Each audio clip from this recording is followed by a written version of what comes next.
everyone. Welcome to the final bell. It is great to have you with us for another week, a 6-0 week. Wow, that feels good to say that for the Cats after their terrific win against the Brisbane Lions at the Gabba in the wet.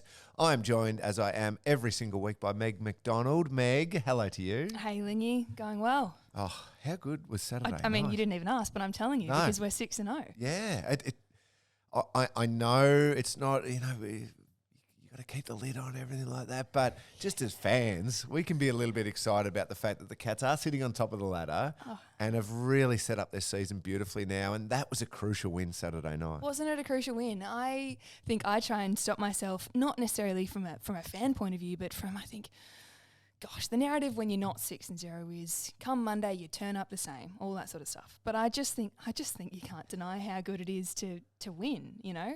And I'm not going to lie, this is a space where we can go all out fan. I think that's what so. The fans like. But I get myself ready on a. Cats have had a great win on the weekend. We've taken up Brisbane in Brisbane. I know they've lost a few there this year, but I'm like, all right, I'm going to listen to. Can we shout them out? Sunday crunch time. I'm going to watch 360. I'm going to watch on the couch. I'm going to do all these things because it is going to be how good are the Cats, and still relative crickets. But we're fine with that. Yeah, well, I'm quite comfortable with that because coming out of that weekend, it was the Pies are back. They played great footy against Port Adelaide, Carlton winning against GWS, everything like that. We're just sneaking under nicely, sitting at 6-0.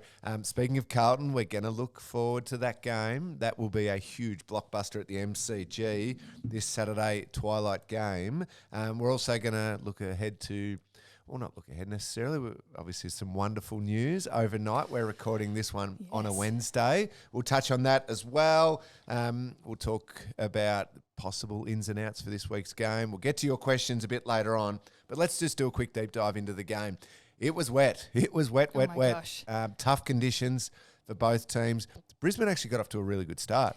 Kicked the first couple, and I had a little moment sitting on the couch for this one going, oh, hang on. Come on, boys. Get going. When I saw the forecast, I was like, oh, I know we like to say, or we believe it's true that the more skillful team, et cetera, rises in those conditions. But I'm thinking a lot of rain isn't dissimilar to a lot of dew, and it's up there, and they're used to playing with it, and they have such great ball handlers in their team. So I got a little worried. Plus, as we might have said off air, that we might have missed a couple of opportunities early. There were the odd spilt mark that looked like, but again, the conditions. But you're thinking, oh, hang on, that was a chance. That could have been a goal there. What has been spoken about a little bit since the game is the different tactical battles that went on within the game, and it seemed, I don't know if it was completely intentional, but it seemed like the Cats were playing a bit of a counter-attack style, and once they were able to win the ball through some high pressure across our half-back line, that almost slingshot open play and speed. And, I mean, straight away I'm picturing the one where Lachie Neale turns the ball over. Max Holmes picks it up, explodes through the line, and then bang, it's out to Tyson, I think it was in space, in a paddock. Yeah. There's a goal for the Cats. Those sorts of plays seem to happen really well for the Cats. Yeah, they were, I think that was that fourth quarter by that stage. I think it started, early-ish, maybe it wasn't. Second quarter, same direction. That's how it works. That's what Jakey's here for. Yeah, Jakey. He remembers everything. But early on, I'm thinking we need to. I don't know. We call it crossing the bridge in our game, but getting it beyond that D50 to 70, because I think it was looking like the importance of front half footy. Early, we couldn't cross it, and then the repeat entries score. But as soon as we started really deliberately going, all right, we're going up the guts on these kicks, and we're going to be 1v1 or pressed really high. And as soon as that ball comes to ground, we'll back ourselves in a foot race and back the cleanliness of Tyson Stengel. Tyson Stengel's the clear standout when it comes to that cleanliness, isn't it? But you throw in some of the other players who are just clean at ground level, and forward of the ball, but also behind the ball. I thought Zach Guthrie had moments where they were crucial, genuine 50-50 balls. He made them look like 80-20. It just took it clean, moved it, and bang, away we're going again. But Tyson, how can you be that clean when it's that wet? You said it before. It's something I've always believed. People say, wet weather footy, it brings everyone back to a certain level. I've always been of the belief, no, wet weather footy actually shows who the truly skillful players and teams are. Better teams, better players get better in the wet. Oh, the funny thing was we had a skill session the day before, and the deliberate focus was it was quite dewy and bouncing at full pace when the ball's wet, when the ground's wet. Anyway, struggle town. We were in struggle town. And then out comes Tyson, and on that play that we've been speaking about, takes the PI, and he takes a bounce. I mean, it was absolutely pouring down. He was in miles of space, but no worries at all. I'll just finish. No. I was actually shook when I went to look at the stats afterwards, I was like, only 2 goals. He seemed to have such an enormous impact on the game, and he did, clearly. He may or may not have hit a couple of people lace out too with some passes that may have also bounced off their chest at some stage. He might have had some more goal assists, but again, that is the weather. I loved the continued growth and development of they're still younger players. Mm-hmm. They're getting games under their belt now. Tanner Bruin had some crucial contests, was as hard as nails. I've already mentioned Max Holmes. Jack Bowes isn't necessarily in that young group category, but he's new-ish to the club and playing a midfield role. I thought he had some really impressive moments. Shout out to him kicking another first goal of the game. Yeah. Just a nice little trend that he started. So love that from you. Throw in Mark O'Connor, who, again, is not new and young, but I thought he was good. Lachie Neale still got the football, playing that role on him, but I think his influence was just dulled a little bit, Lachie Neale, and he's so crucial to Brisbane Lions, and Mark O'Connor was able to find the ball as well. I thought Max Holmes was clean too. I know we're going to celebrate him later and already have spoken about him, but there's that amazing play where he obviously breaks the lines, takes on Brisbane's quickest players, and we get a goal at the end of it. But I think even earlier there was a cleanliness of ground ball, and like someone had missed him on the hands. He hits his toes. He's clean, and he doesn't blaze away. He finds like an indoor sort of 45 corridor kick. And I was like, I love that composure out of the back half. Yeah. Let's go there straight away then, shall we? Right, the wonderful news, 4 more years we're going to get of Maxi Holmes. It had been widely reported that there were clubs chasing him hard. By the sounds of it, without knowing the inner workings of what the final deal was, as a lot of Geelong players have done throughout the past 20 years, seems to have taken slightly unders to stay a part of this wonderful club. It is so exciting that we have now somebody who is going to be a real part of that engine room and driving this club into the next generation of the way the Cats are playing. Max Holmes, 4 years. Pumped. 4 years. I saw him this morning, just like, congrats. I seem more excited than he was. No, absolutely. And he's, of course, of a critical demographic for us, I think. We've got some amazing established players, as we always talk about the older players. We try and focus on the young ones coming through, and he's just going to be so critical. And I was watching his highlights on the weekend and thinking about how you spoke about him all of last year, the inside-outside game. He seems to have really, obviously he's taken some of that to half-back this year, but wherever he goes, I mean, he knows how to use his weapons. Yeah, he does. And he does turn – I love the fact that he can win it multiple ways. He does turn inside to outside with that run. But he also knows when it's not his time to run. He'll just give a first give, and it's because he is surrounded, there's congestion, get somebody else onto the outside. But as soon as he gives it, he is looking to then go again. And get it again. I felt for him in that one on the weekend where he got called for too far. You could see him. He sort of knew. I think if he had have just disposed of it when he went to fake it, but anyway, it's happening once or twice. I'd rather see it happening because he's taking the game. All you're thinking is the coach would be like, "Yeah, keep doing that." Yeah, yep, keep playing that way. So pumped that Maxi Holmes has signed a new 4-year contract extension. Something else we always love to talk about on the podcast, Meg, is the Bendigo Banks Meet the Moment, which is happening on all the Cats social media. When we're recording this, we're getting close to, I reckon, the fans' votes having decided this. By the time we release it, it may or may not have been decided, but we've got a little bit of love to give. My one I'm thinking of is Toby Conway's mark, the way he was able to stand up. I love what I'm seeing from Toby Conway. Did any other one jump out to you? Yeah, well, I know the other nominees, that perfect play it encapsulated how we did the whole game. I think that intercept from Zach Guthrie, once he'd sort of replaced Stewie, I guess, goes to a Hawk in a 1v1 up the middle and then out the back. I mean, that was a crucial moment in the game. Again, that one is fourth quarter, isn't that right, Jakey? That was fourth quarter. But I was actually frantically texting producer Jake during the game, and I was like, this is the one. It was for our first goal. The one that I really loved was Parf, and I think perhaps we've gotten too, I think the club's aware that he's dominating, so we've got to share the love a little bit, but otherwise I reckon that diving spoil that he does, so he spoils to keep it in our forward 50, and then the knock-on from Hawk, Jez kicks it over the top, and then Bosey finishes it. I just thought those were a couple of 1%ers in a row that meant we finally got a score on the board because it had taken a little while. So I like that one, was Meg. My one. You always pick up on those ones, the subtle ones, I'm a great. details woman. Can I throw one more at too? Oh, yeah, please. And this is from the VFL. I know we'll get to the VFL results a little bit later on, but anyone who's listening hasn't seen this yet. Really close game. The VFL just get the win against the Brisbane team. Brisbane have won the ball, about to kick for goal, basically almost as the siren is seconds away from sounding, and Mitch Nevitt chased down, tackle, just bang. Yeah. Game over. Cats Game win. over. Brilliant play. Boys get around him? Oh, yeah. They went to run to get around him, and as they're running in to get around him just for the tackle, they've realised the siren's also gone and they've won the game. So they all kind of pile on top of him.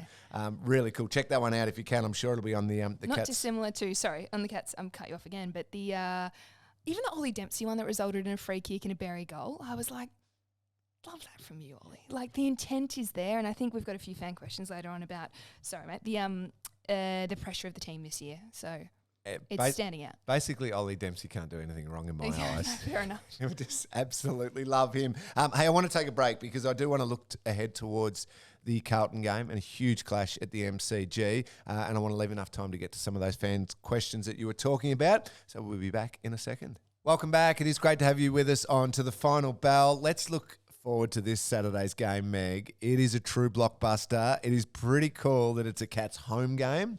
First home game at the MCG for the season. I kid you not, look at this. Not that I'm looking at my phone, but 9:53am. Shout out to Nina Morrison, who I believe listens to the pod. Just text. Wow, just found out that the last time we hosted Carlton at the MCG was 2001. Is that right? Massive game for the Cats. I don't know. She's big on the numbers. Thank you, Nina. She's at the AFL, so I trust her.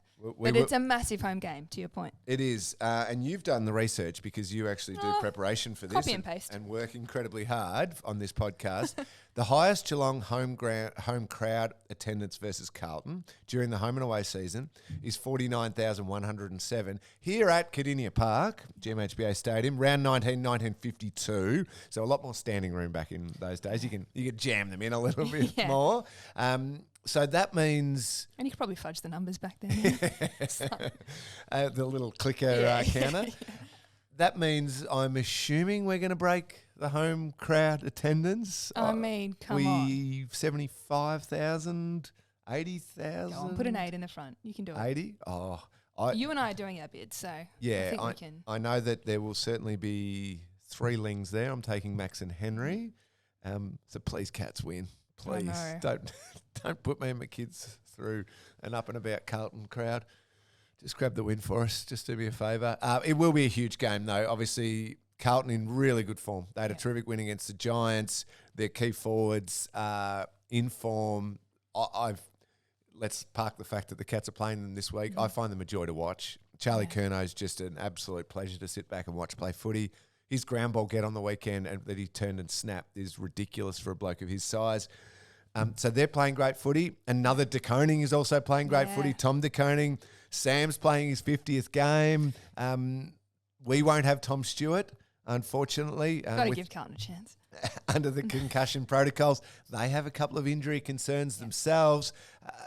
Meg, this will just be a brilliant game of footy, I'm expecting. Oh, it'll be an amazing. And at the G, I mean, I've said it, I think I said it last week, so I'm just so excited about it. I'm going with 40 friends. I've got a wedding tomorrow. 40? And then the bride and groom they've got some visiting friends from America, I think. They're like, any chance we can go to the footy on the day 3 of the wedding? I'm thinking, my worlds are colliding. This is the best thing ever. Yes, we can. So we'll be going together. I know that's 40 new Cats fans should we win. So that's where all the football department ticket allocation has gone to. Straight to Megan and mates. No, I pay my way. Someone is. No, I couldn't be more excited. I mean, we love it down here, but we love watching the Cats at the G. I mean, the vision, I'm thinking Max Holmes, he dominates there. But yeah, it's going to be tough against their forward line. Having said that, we only conceded 1 goal when Stewie went off the ground last time, and I'm been at pains to remind people that when we've been sad enough to be without, Stewie in the past, say 4 games in 2002, we won those 4, all good. The system, and I actually think Sam spoke about it in his presser yesterday. They're really well coached. They're really their togetherness as a backline is remarkable. They know how to own their role and they want to work for each other, and that's all it takes. And I think we've seen, even with Stewie being as amazing as what he is at different times opposition put a whole heap of work into him, and he's around their planning and everything like that. Well, in different moments, then Zach Guthrie steps into that role, or Jack Henry steps into that role, or Jake Kolodjasny can occasionally do it as well. So there are multiple options.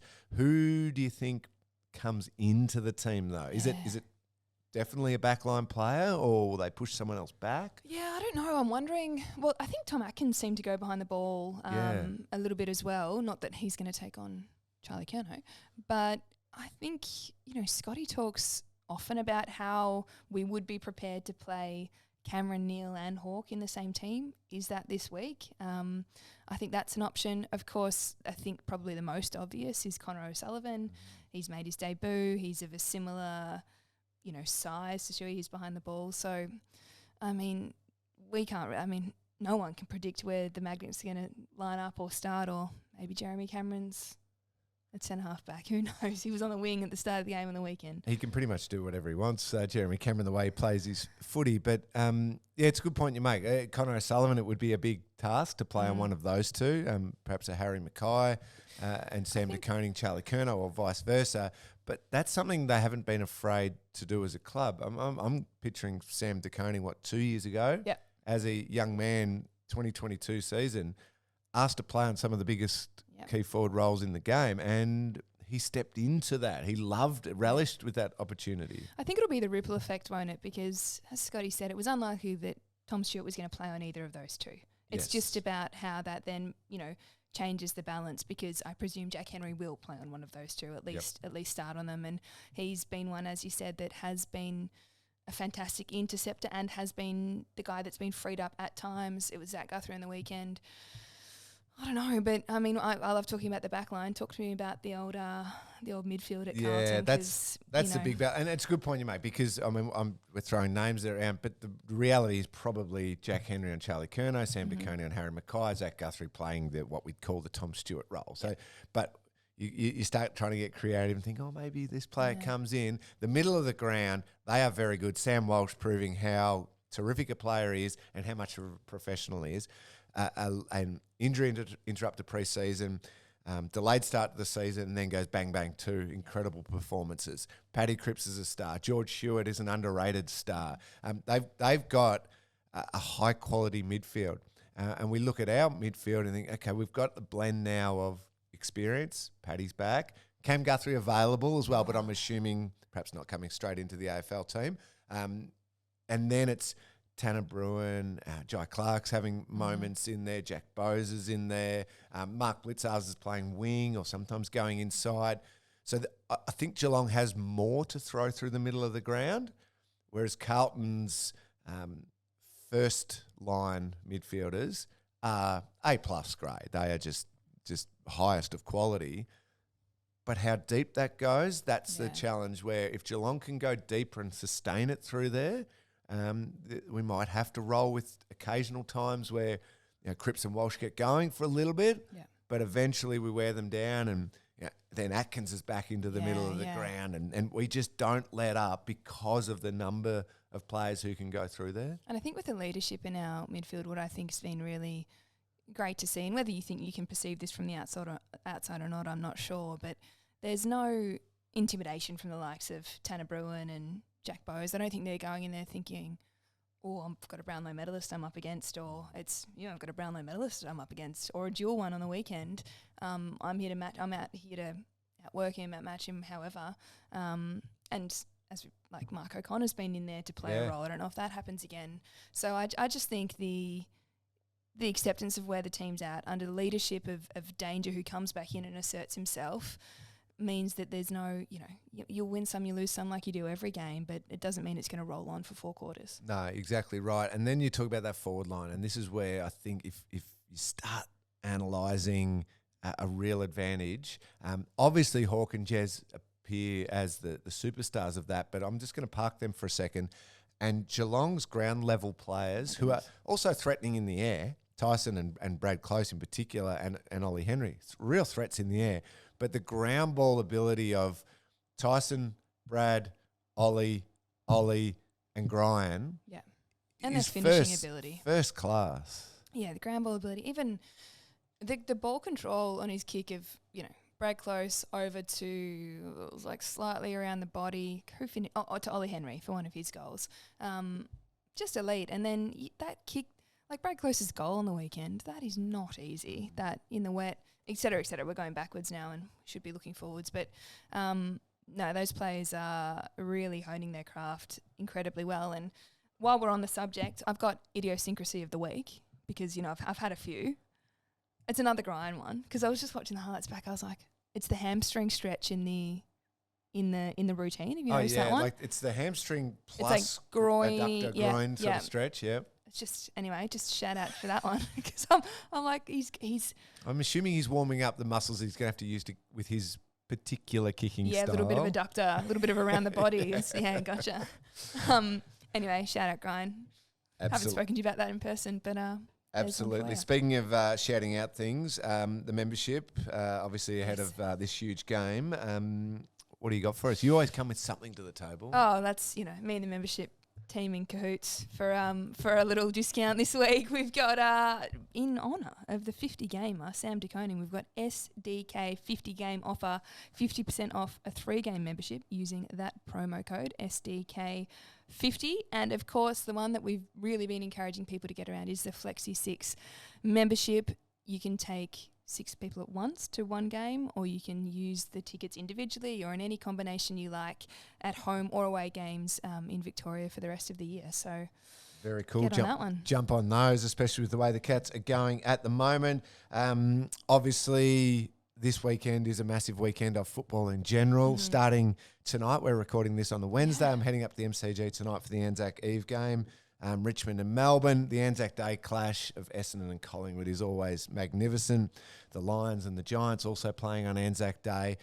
Part of an Anzac weekend of football, which I think is still so important for helping teach the younger generations of those important messages that have come from a horrible time, obviously with the war. Nobody wants to be part of war now, and certainly in the past, but it honours those incredibly brave people who served our country and continue to serve our country. The Cats will be wearing an Anzac Day Guernsey, which has obviously been made specially for this game against Carlton, and it'll feature the names of the footballers who served across the back of the Guernsey. I believe so. There's a band Meg. on the bottom at the back. Yeah, so it's obviously a really important one for the club to wear that. They will be sold through the Cat shop, but the profits from the sales will be going to the Return and Services League, the RSL Anzac Appeal. So anyone who wants to get a hold of those, it'll obviously be going into the right place as well. Yeah, it certainly will. And I think for the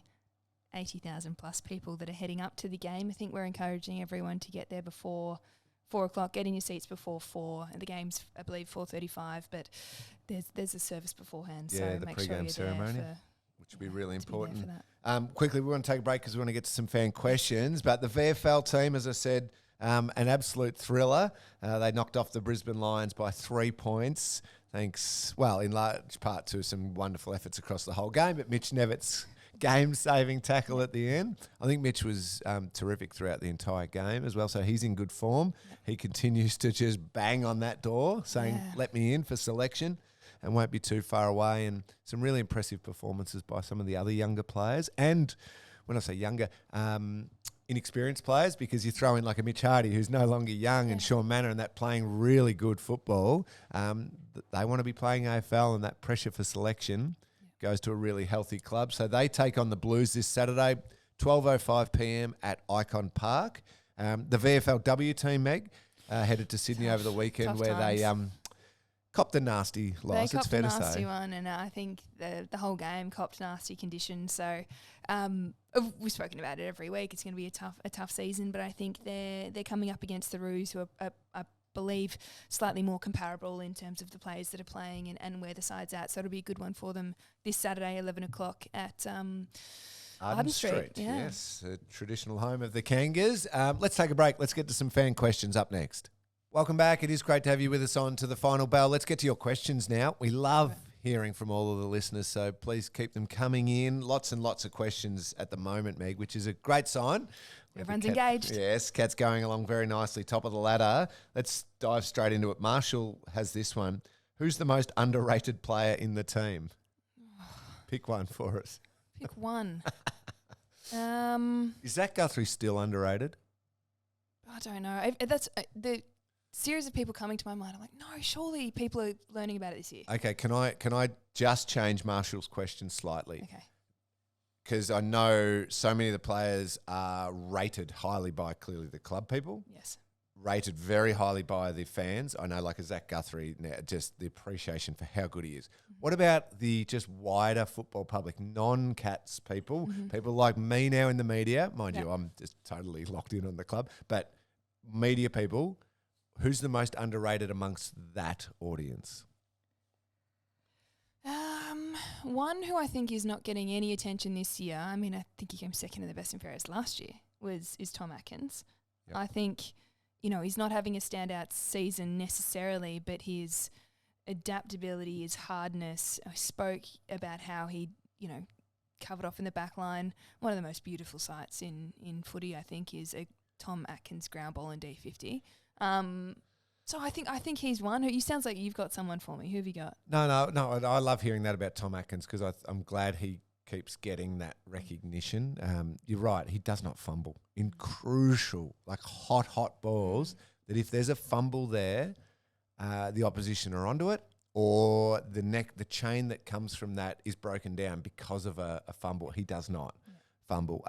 I still think in the big footy wide world, Brad Close is still underrated. Yeah. Which I can't believe. I know that's not internally, and I know that's not Geelong fans, but I turn up to my other job and working on TV and radio and have lots and lots of footy conversations, and it's Tyson Stengel is doing this. Graham Myers is getting the love that he deserves, which he certainly does. Ollie and, isn't Ollie Dempsey exciting? And I kind of just sit there waiting and go like, okay, and the guy in the sleeves? When are you going to say Brad Close? When are you going to say the number 45? Yeah, and I swear it's nothing to do with the 45, but I also do have that affinity with him. What do you love about him? So he is genuinely threatening on a lead and in the air. Mm-hmm. He, as an opponent, you have to go with him because he can be used, and he's got terrific hands with marking. Yeah. But the moment he's not used, there's no, even the most selfless still keep leading for that 2 or 3 extra steps with a bit of a I was open. You could have used love me. That. Yeah. Don't love that, but I love that impression. Yeah, the moment he's not used, he's just turned and he's onto the next thing and he's getting front and square, which sounds simple, but it's where he arrives. And then when he is around the footy, it's clean, it's smart, it's a tap on here to somebody's advantage. Or if he does get the opportunity to kick the ball, it's either a goal or it's lace out to a teammate. I think you can see that relationship he's got with Jez as well. Yeah. Guys, go play golf together. Go do your brunch in Adelaide. Shout out. I watch that content. And I think as you said, he's so well loved by his teammates, but in your world, perhaps not. It's Brad Close or Jeremy Cameron. Excellent. Can you... Jeremy Cameron, did you say that? Sorry, I was moving on to the next question. Then I just realised you said Jez. So just checking you were listening. You got me, man. It took a second to register. Sorry about that. Can you further unpack the effectiveness of Geelong's slingshot style of rebounding? This is from Nick. You're the defensive mindset. Yeah. you've got to defend and you want help back there, but turning that into great attacking play. How's it actually happen? Oh, well, I think you obviously need the ones all the players that you've just spoken about. You know, you've got your high half forwards who are there, who, shout out to them, are pressuring, in D50, and then it's their sort of composure to realise, all right, where are my numbers? They're around me. But I think what was different on the weekend was we thought, all right, if we can break that last line, almost every player on the ground is in the defensive half, and you get the right matchup with enough space. I think what was noticeable about, say, the Max Holmes one to Tyson Stengel was Tyson was out. Like, he'd used he wasn't deep, but he was lateral and he had plenty of space to go. So I think, I don't know, maybe you'd be better to speak to this than me. Than last year, I think our clearances were better. So you were playing that front half. You were getting the ball in deep to Hawkins, who can 1v1. And his game was, I think, somewhat dependent on that clearance front half footy. But we've managed to adapt, with the midfield that we've got this year, the relative dominance or not, and our slingshot's really powerful. I think it also is flexibility of the group too, because you won't get that type of play against every team. Yeah. Now I'm even picturing straight away this week, Saturday, against Carlton. If our forwards get higher, and what I mean by higher is they go down towards the defence, just for those listening,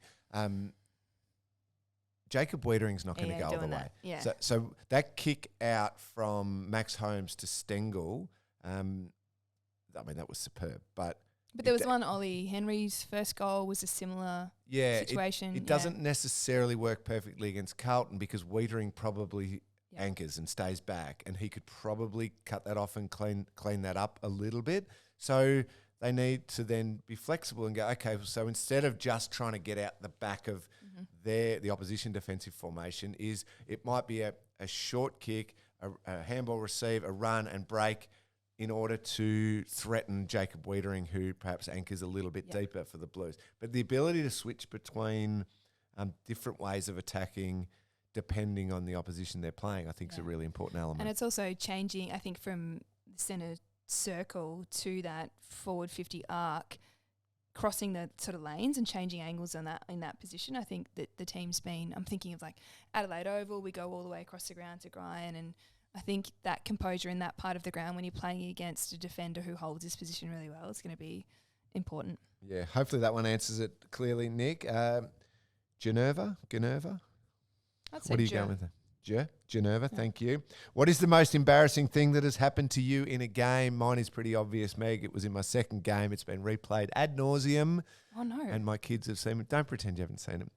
When I kicked the ball out on the full from 0 metres out. Oh, you are so lovely, Meg. You are so nice that you're at least pretending that you've never seen it and not laughing at me. Just watch you holding the cup up, and that's all. I appreciate the thought that you're not laughing at me behind my back. When I leave now, when Jakey shows it to you, you're allowed to laugh at me behind my back. My kids laugh at me constantly. They remind me of it. They replay it in the backyard. They're like, "Hey, Dad, this was you," and they run into it where we've got 2 trees, like an open goal, and then kick it like 20 metres the other way. So mine was very, very clear for everyone to see. What's yours? I was thinking something more like uniform related, but the one that's coming to mind, probably because it was similar to one that was in the media this week. Who's the rising star from this week from Wangaratta? I think the Cats would have loved to pick him up. Darcy Wilson from the Saints. Yep. Sorry, who did I say? Oh yeah, from the Saints. Yeah, from the Saints. The old handball over your shoulder. Oh yeah. Oh gosh, I did. I did that. I did that once in all good. I know where my teammate is. Over I go. Call me Marcus Bontempelli, handball club. To no one. No one. Just no one. Just clear space. To someone that was 10 metres off. So that's. It's more of what it says about your game and the tickets you've got on yourself when you feel like that's going to come off. I don't think that's the worst, but it's not great. I love the fact that you obviously still think about that and you're like disappointed in yourself, whereas certain players I played with tried that all the time and could not care less that it never came off. Yeah. They're like, it's just what I do. Well, I think it's because my biggest bit of feedback is get comfortable with the ball in your hand, drive your legs, maintain composure, fight the tackle, Don't just like don't try fancy handballs over don't here. try fancy handballs. It's not a hot potato. All good. Okay. Sean the Sheepdog's got this one. Thanks, Shauno. Shawnee. Do you believe there is such a thing as wet weather experts in a team? Come to mind, in the past, Jimmy Bartell was the wet weather expert of our team. I reiterate, I think it is just those who are clean and really good at ground level anyway, just become better in the wet. Others slip over or might fumble a bit. Tom Atkins is not necessarily a wet weather expert. He's clean in the dry. Yeah. That just makes him clean in the wet because he just doesn't go to ground and he doesn't fumble. Yeah, I couldn't agree with you more. And I think it is from maybe not there. I think expert teams. I think teams' ability to adapt. We didn't get it right early, but we did later on. So I think it's just game sense as much as anything as well. I think there's that technical stuff, but then it's get the ball forward, knock on, play selfless footy. You do understand. I think you got to quickly adjust to the fact the ball is going to be played in a bit more straight line. Yeah. It's not going to get offline as much, and the angles aren't going to be created. Obviously, the ball bounces in a straight line as it skids. So adjusting to that slightly. But this one's from another Sean, but it relates to the topic we're talking about. How do the club's coaches train for the possibility of wet conditions? Have you ever done the I do indoor touch sessions? Bucket of balls with No. like detergent, soapy sort of stuff? We used to do that a little bit. Oh my gosh, I sweat enough as it is. The other one we used to do was when we were started for the first time when we became a better team, and therefore as a better team we started drawing more Friday night games and Saturday night games, the more high profile games. The training of a night time in order to be used to the not necessarily wet conditions but the dewy conditions. So we would adjust training of an evening just to get that cold winter's dew on the grass and the slipperiness of that. We would adjust training. Anything like that? No, I just think there's, like, with your attitude, when it's raining at training, you have to embrace it. I think there are those opportunities where, I missed a skills session the other day, but I don't want to dob on my own team. Rumour has it that the conditions weren't great outside, and so we did the skills inside. And I'm not about that. Get out there, embrace it. You got to, the moment's going to come. So I think there's also not being too headstrong in the moment, being like, oh, we'll just play our way no matter what. It's like, you have to adapt and you have to make necessary adjustments. So, yeah, there are ways to go about it for sure. Something tells me I would have liked to have been captained by you, Meg. I love that attitude. Fantastic. Get out there and embrace it. As I said, I wasn't at the session, so there's that. At least they were there. This Seb has got, does Tyson Stengel train in a swimming pool or is he the son of Poseidon? I think we've touched on just how special Tyson was on Saturday night and how clean he was in the wet. Thank you for that one, Seb. Shorty Trav, what are your thoughts on the pressure this year? It seems to be way higher this year than others. I think pressure around the ball, obviously creating those turnovers. So it's hard to... So last year... we were always chasing our tail and just some injuries and maybe slightly underdone players. The ability to sustain intensity around the ball, that can appear as though it's a lack of pressure, but not an intentional one where we don't want to put pressure on. It's just the ability to keep fronting up and being there, repeat efforts, working over to the next contest, putting the pressure on. That goes sometimes just through a subtle difference in conditioning, lack of conditioning or... your body might not be feeling as good. This year it just seems like, again, come back to the midfield part of the ground, we've got options to throw who can hunt around the ball constantly. Yeah, I hadn't thought of it from that perspective, but I had obviously noted it myself, and I wanted to ask a question of the coaching staff, because what I think we struggle with all teams struggle with is, you're right, how do you sustain it? And part of that is, how do you emphasise it? How do you celebrate it? How do you reward it each week? Because in all honesty, I don't, when I say James Kelly's particularly giving of his time, and I love having chats with him about the backline, etc.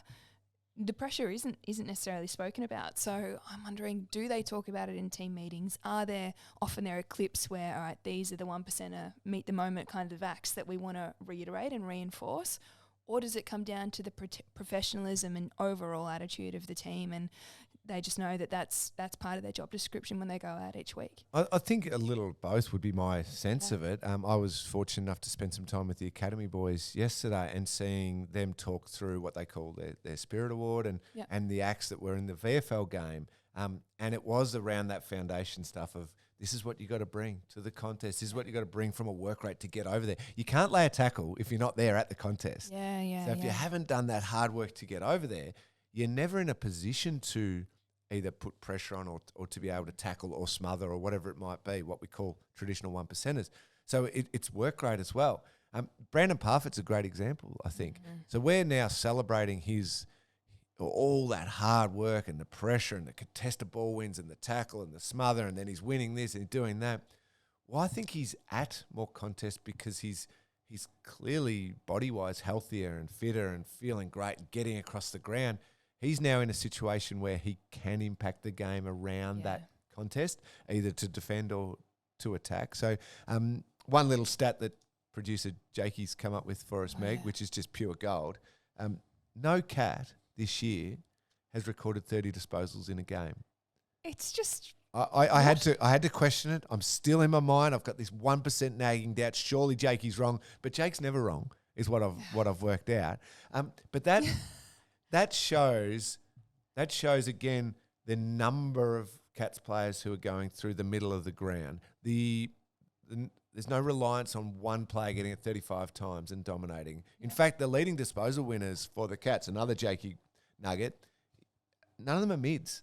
It's Max Holmes, it's Graham Myers, Tom Stewart, Jez Cameron, Mitch Duncan, who occasionally pops in there. But so it's this relentless number of players who can go through what we would sort of traditionally think of as the pressure part of the ground, where there's contested ball to be won, but also pressure to create on the opposition to cause a turnover. I think it's that element that's adding to the increased pressure. I hope I'm making sense here. No, you're making lots of sense. I think it's those, that intent to outnumber around the contest and then use your foot speed. And I know that the emphasis on the running capacity of the team over the off-season is paying off a heap at the moment. Just to rewind for a second before we totally finish up, we speak about the pressure of Parf, and then you just see the elation of his teammates when he kicks that absolutely lit goal. Yeah. That was just the sealer? Probably the sealer of the game. Again, ground ball, sort of challenging forward from the contest. I think the call was about how much purchase he got on it, because running at that angle, kicking around your body, it's, you try and say to all the players, you do all that little stuff, you do the pressure acts, you try and force turnover, and it'll come. And it's, he didn't need that reward, but he got it. But it's also not, I think everyone needs a little bit of reward, and the reward can often come from your teammates. You're right about the elation of his teammates. That's, to me, just paints the perfect picture of, because all of his teammates see the work he's put in. And it's anyone. Nothing gets missed in around a footy club. They can see somebody who's just cutting out early, someone who's maybe a little soft tissue injury, and you just think, oh, well, you haven't done recovery. You've missed massages for the last month. What did you think was going to happen? Yeah. Versus seeing he's doing the extra touch sessions, he's doing the extra conditioning sessions, he's doing the extra bit of this, the extra bit of that, and then that comes out. There is genuine joy for your teammate when you get that little bit of reward. So it's a great point you make, Meg. We better finish things up. It's been great talking all things Cats, given the 6-0 start. If any players need their reward, just tune on in, because we're loving your work. We are giving plenty of love, and hopefully we're going to continue to give that love after Saturday. 4:35 is the bounce at the MCG, but as you said, try and get in your seats before 4 o'clock. That's when the Anzac ceremony will begin. It'll be a packed MCG, a Geelong home game, so hopefully heaps and heaps of Cats fans there, because there's going to be lots of Carlton fans there. Yeah. Let's not let a home game turn into a more Carlton fan base. Let's make sure the correct blue and white army is there on Saturday, and it'll be a great game, Meg. I can't wait to see another test for the Cats. It's like a mini finals type test really early on in the season. Good opposition, big crowd, big atmosphere. It'll be terrific. Yeah, can't wait. See you there. And I'll see you next week. We'll be back again next week. Thanks for everyone for listening.